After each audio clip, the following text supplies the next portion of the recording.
जब किसी अन्याय को बार बार दोहराया जाता है तो वो सच जैसा लगने लगता है। और जब उसे धर्म का नाम दे दिया जाए तो लोग उसे चुनौती देना भी छोड़ देते हैं।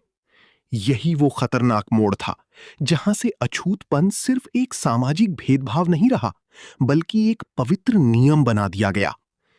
B.R. अंबेडकर इस हिस्से में हमें बताते हैं कि कैसे समाज ने धीरे धीरे इस व्यवस्था को इतना मजबूत बना दिया कि कोई भी इसके खिलाफ खड़ा होने की हिम्मत नहीं कर सका। अब ये सिर्फ लोगों की सोच नहीं थी, ये उनके धर्म ग्रंथों, रीति रिवाजों और रोजमर्रा की जिंदगी में घुल चुकी थी। सोचो, जब किसी बच्चे को बचपन से ही ये सिखाया जाए कि कुछ लोग शुद्ध हैं और कुछ अशुद्ध, तो वो बड़ा होकर क्या सोचेगा? वो उसी भेदभाव को सही मानेगा, क्योंकि उसने कभी दूसरा सच जाना ही नहीं।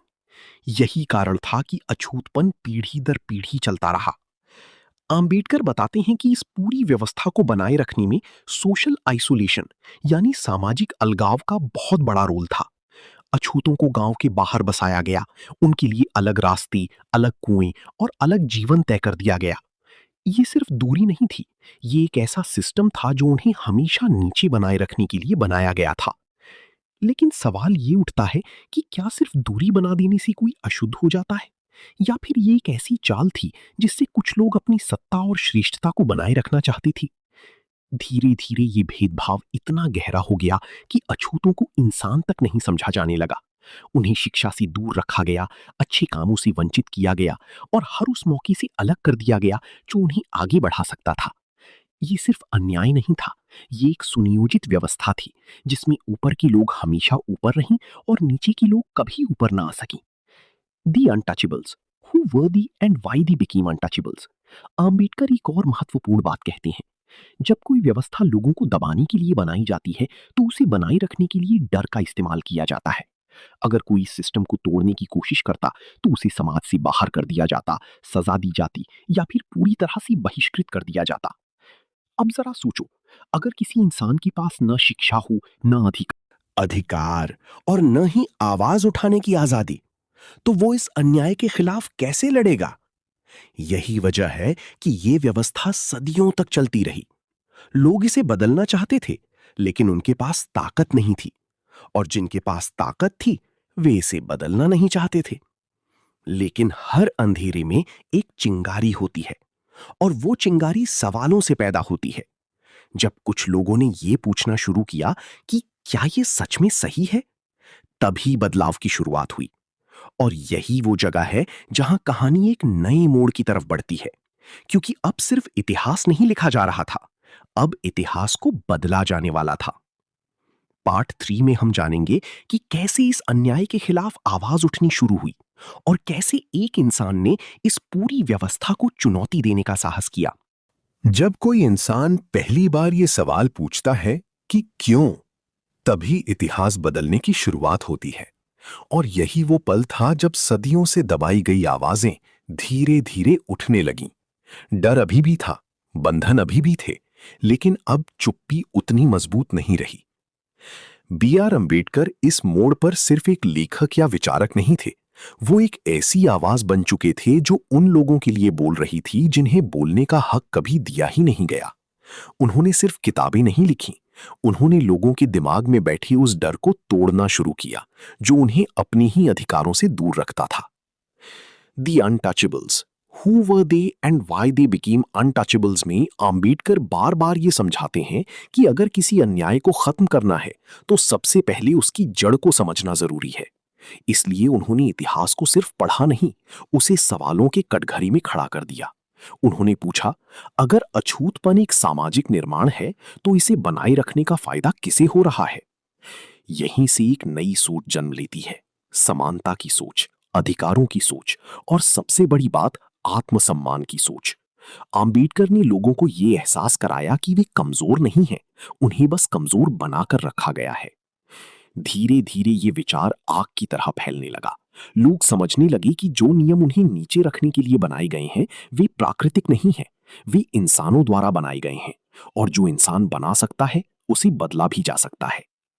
लेकिन ये रास्ता आसान नहीं था। हर सवाल के साथ विरोध बढ़ता गया। जो लोग इस व्यवस्था से फायदा उठा रहे थे वे इसे बचाने के लिए हर संभव कोशिश कर रहे थे। कभी धर्म के नाम पर, कभी परंपरा के नाम पर। हर बार यही कहा गया कि ये हमेशा से ऐसा ही रहा है। अब जरा सोचो, क्या हमेशा से ऐसा ही रहा है किसी चीज को सही बना देता है? अगर ऐसा होता तो दुनिया कभी आगे नहीं बढ़ती। आम्बेडकर ने इसी सोच को चुनौती दी। उन्होंने कहा कि अगर कोई परंपरा इंसान को नीचा दिखाती है तो वो परंपरा सम्मान के लायक नहीं है। उन्होंने लोगों को सिर्फ विरोध करना नहीं सिखाया, उन्होंने उन्हें सोचने की आजादी दी। और यहीं से शुरू होती है असली क्रांति, दिमाग की क्रांति।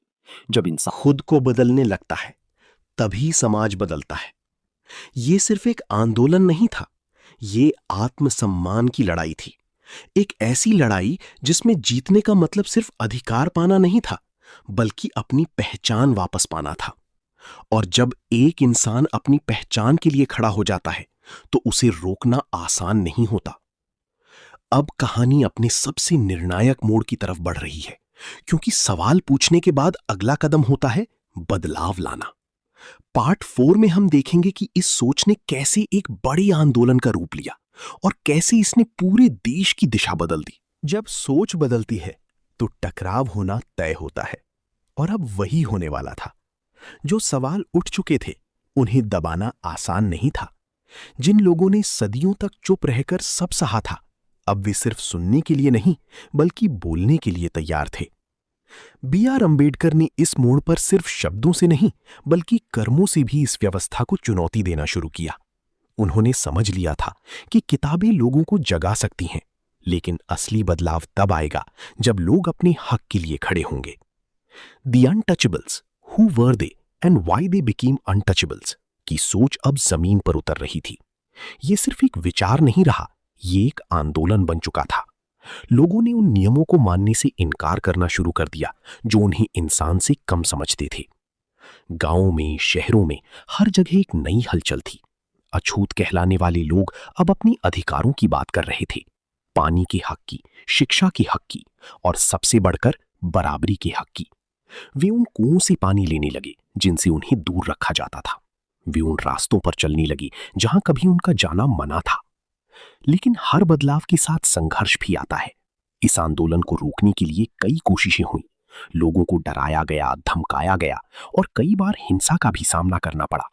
पर इस बार फर्क ये था कि डर अब उतना ताकतवर नहीं रहा था।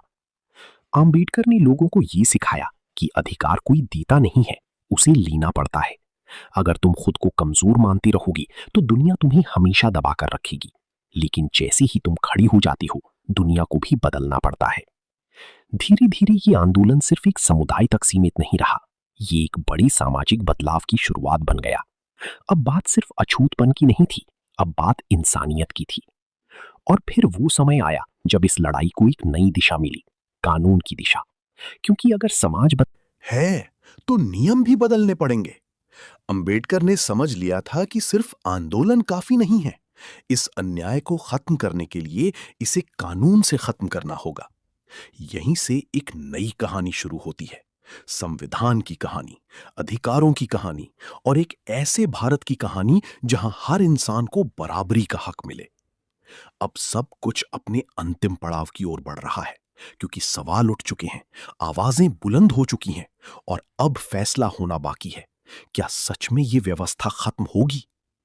पार्ट 5 में हम जानेंगे कि इस पूरी लड़ाई का अंत कैसे हुआ और क्या आज का समाज सच में उस सोच से आजाद हो पाया है जिसने कभी इंसानों को छूने तक से रोका था।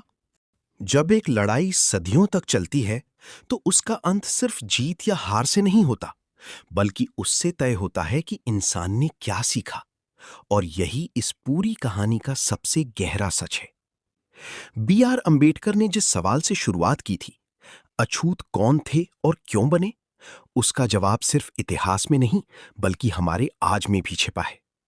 The untouchables, who were they and why they became untouchables, हमें यह समझाती है कि अछूतपन कोई प्राकृतिक सच्चाई नहीं थी, ये एक बनाई गई व्यवस्था थी जिसे इंसानों ने ही बनाया और इंसानों ने ही उसे खत्म करने की ताकत भी रखी। समय बदला, देश आजाद हुआ और फिर वो दिन आया जब कानून ने पहली बार इस अन्याय को खुलकर चुनौती दी। एक ऐसा संविधान बना जिसने हर इंसान को बराबरी का अधिकार दिया, चाहे उसका जन्म कहीं भी हुआ हो। ये सिर्फ एक कानूनी बदलाव नहीं था, ये सोच का बदलाव था जिसने सदियों पुरानी जंजीरों को तोड़ने की कोशिश की। लेकिन अब एक और बड़ा सवाल सामने आता है, क्या सिर्फ कानून बदलने से समाज पूरी तरह बदल जाता है? सच ये है कि बदलाव दो स्तरों पर होता है, एक बाहर और एक अंदर। बाहर का बदलाव हमें दिख जाता है, लेकिन अंदर का बदलाव समय लेता है। आज भी कहीं ना कहीं उस पुरानी सोच के निशान मौजूद हैं। फर्क सिर्फ इतना है कि अब वे खुलेआम नहीं, बल्कि छुपकर सामने आते हैं। यही वजह है कि आम्बेडकर का संदेश आज भी उतना ही जरूरी है जितना तब था। उन्होंने कहा था कि शिक्षित बनो, संगठित रहो और संघर्ष करो। ये सिर्फ एक नारा नहीं था, ये एक रास्ता था जिससे समाज को सच में बराबरी की ओर ले जाया जा सकता है। अब ये जिम्मेदारी सिर्फ एक व्यक्ति या एक समुदाय की नहीं रही, ये हम सबकी जिम्मेदारी है। क्योंकि जब तक हम अपने अंदर की सोच को नहीं बदलते, तब तक बाहर की दुनिया पूरी तरह नहीं बदल सकती। तो अब सवाल ये नहीं है कि अछूतपन क्यों बना, असली सवाल ये है कि क्या हम उस सोच को पूरी तरह खत्म करने के लिए तैयार हैं? क्योंकि इतिहास हमें सिर्फ ये नहीं सिखाता कि क्या हुआ था, वो हमें ये भी सिखाता है कि आगे क्या होना चाहिए। और अगर हम सच में एक ऐसा समाज बनाना चाहते हैं जहां इंसान को इंसान समझा जाए, तो हमें सिर्फ किताबें पढ़ने की नहीं, बल्कि उनसे सीखकर खुद को बदलने की जरूरत है। यही इस पूरी कहानी का अंतिम सच है। असली आजादी तब मिलती है जब इंसान अपने दिमाग और दिल से हर तरह की भेदभाव को खत्म कर देता है। अगर एक दिन तुम्हें ये पता चले कि समाज में तुम्हारी पहचान तुम्हारे कर्मों से नहीं, बल्कि जन्म से तय कर दी गई है, तो क्या तुम उसे स्वीकार करोगे या उसके खिलाफ खड़े हो जाओगे? यही सवाल एक समय पर पूरे भारत के सामने खड़ा था। और इसी सवाल का जवाब खोजने के लिए B.R. अम्बेडकर ने एक ऐसी किताब लिखी जिसने इतिहास की जड़ें हिला दी। The untouchables, who were they and why they became untouchables. सोचो, एक ऐसा समाज जहां कुछ लोगों को छूना तक पाप माना जाता था, उनके साथ खाना, बैठना या उनकी साय से भी बचने की कोशिश की जाती थी। लेकिन सवाल ये है कि आखिर ऐसा क्यों हुआ? क्या ये लोग सच में अलग थे, या फिर ये सब एक सुनियोजित सामाजिक साजिश थी? डॉक्टर अंबेडकर इस किताब में हमें सीधे इतिहास की गहराइयों में ले जाते हैं। वो बताते हैं कि अछूत कोई जन्म से नहीं होते, बल्कि उन्हें बनाया जाता है। उनके अनुसार प्राचीन भारत में कई ऐसे समुदाय थे जो मुख्य धारा से अलग रहते थे। ये लोग ब्रोकन मैन, यानी टूटे हुए लोग कहे जाते थे, जो युद्धों में हार गए, जिनकी पहचान और सत्ता छिन गई, और जो धीरे धीरे समाज के किनारे धकेल दिए गए। लेकिन असली मोड़ तब आता है जब धर्म और सामाजिक नियम इस भेदभाव को मजबूत करने लगते हैं। अंबेडकर बताते हैं कि एक समय ऐसा था जब इन समुदायों और बाकी समाज के बीच इतना गहरा अंतर नहीं था। पर जैसी जैसी समाज में शुद्धता और अशुद्धता के नियम बनाए गए, वैसी वैसी इन लोगों को अछूत घोषित कर दिया गया। और सबसे चौंकाने वाली बात, अंबेडकर ये भी कहते हैं कि इस भेदभाव के पीछे एक बड़ा कारण बीफ खाने की परंपरा भी थी। जब समाज के कुछ वर्गों ने गाय को पवित्र मानना शुरू किया, तब जो लोग बीफ खाते थे, उन्हें नीचा समझा जाने लगा। धीरे धीरे ये सिर्फ एक खान पान का अंतर नहीं रहा, बल्कि ये एक सामाजिक अपराध बन गया। अब सोचो, क्या सिर्फ खाने की आदत के कारण किसी इंसान को पूरी जिंदगी के लिए समाज से अलग कर देना सही है? यही वो सवाल है जो इस किताब के हर पन्ने में गूंजता है। अंबेडकर सिर्फ इतिहास नहीं बताते, वो हमें सोचने पर मजबूर करते हैं। वो पूछते हैं कि अगर अछूतपन एक सामाजिक निर्माण है, तो क्या इसे खत्म नहीं किया जा सकता? क्या हम उस सोच को बदल नहीं सकते जिसने इंसानों के बीच इतनी गहरी खाई बना दी? ये कहानी सिर्फ अतीत की नहीं है, ये आज भी हमारे समाज में कहीं ना कहीं जिंदा है। फर्क सिर्फ इतना है कि अब ये खुलेआम नहीं, बल्कि छुप कर सामने आती है। और यहीं से शुरू होती है असली लड़ाई, एक ऐसी लड़ाई जो सिर्फ अधिकारों की नहीं, बल्कि इंसानियत की है। पार्ट 2 में हम जानेंगे कि कैसी इस